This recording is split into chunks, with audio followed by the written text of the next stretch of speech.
সবাইকে স্বাগত জানিয়ে আজ বানাচ্ছি গোলবাড়ি কষা মাংস। এটা যেমন দেখতে তেমন সুন্দর খেতে। ফার্স্টে আমি মশলাটা বানিয়ে নেব। তার জন্য একটা মিক্সির জারে দুটো পেঁয়াজ বড়, রসুন আদা নিয়ে বেটে নিলাম, আর নিলাম পেঁপে আর কাঁচা লঙ্কা বেটে। আমি 2 কেজি মাটন নিয়েছি ভালো করে ধুয়ে। এবার এতে আমি কিছু মশলা দেব। 2 টিস্পুন লঙ্কার গুঁড়ো দিলাম, 2 টিস্পুন জিরের গুঁড়ো দেব, আর দেব 1.5 টিস্পুন ধনের গুঁড়ো।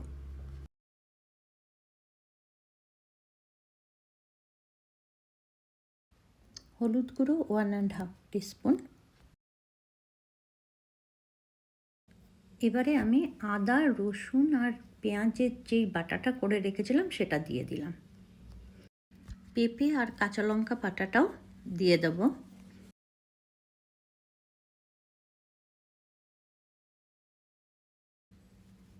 সল্ট দিচ্ছি। আমি জল ঝরানো টক দই ইউজ করছি। বেশ খানিকটা সর্ষের তেল দিয়ে ভালো করে মেখে নেব।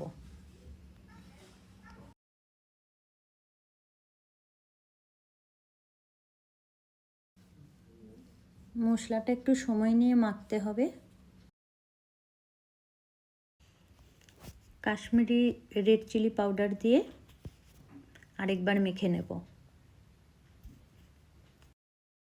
1 টিস্পুন গরম মশলার গুঁড়োও দিয়ে দিয়েছি। ভালো করে মেখে নিয়েছি। এবার এটাকে একটা বাটিতে ট্রান্সফার করে ঢেকে রেখে দেব ফ্রিজে। কম করে 24 ঘন্টা রাখতে হবে। ভালো রেজাল্ট পাওয়ার জন্য আমি একটা লোহার কড়াই বসিয়ে দিয়েছি, তাতে সর্ষের তেল দিয়ে গ্যাস অন করে দিয়েছি। ফোড়নের জন্য শুকনো লঙ্কা, লবঙ্গ, দারচিনি, বড় এলাচ, তেজপাতা, জয়িত্রী, ছোট এলাচ নিয়ে এগুলো আমি তেলের মধ্যে দিয়ে দেবো।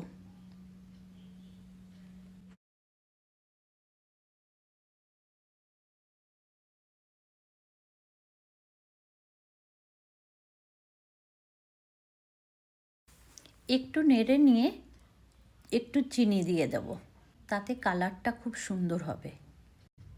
আমি 7টা মিডিয়াম সাইজের পেঁয়াজ স্লাইস করে নিয়েছিলাম, সেগুলোকে দিয়ে দিচ্ছি।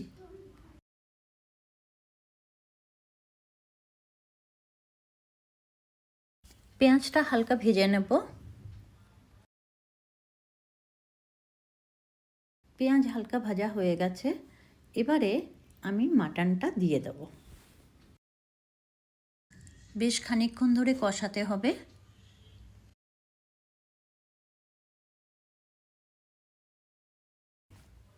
এবারে আমি একটা ঢাকা চাপা দিয়ে দেব। গ্যাসটা লো করে দেব।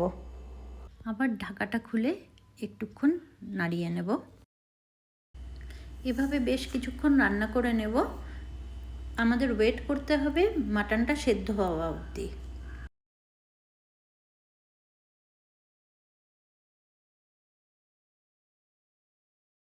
আমি একটু চাইল্ড লিকার বানিয়ে নেব। আমাদের মাটনটা প্রায় 75% সেদ্ধ হয়ে গেছে।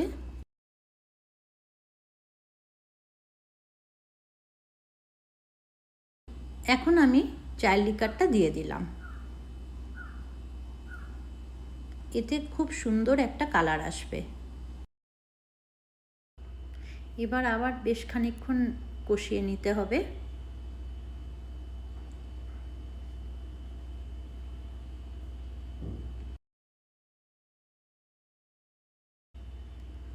আমাদের মাটন প্রায় রেডি। এবার আমি গ্যাস বন্ধ করে দেব।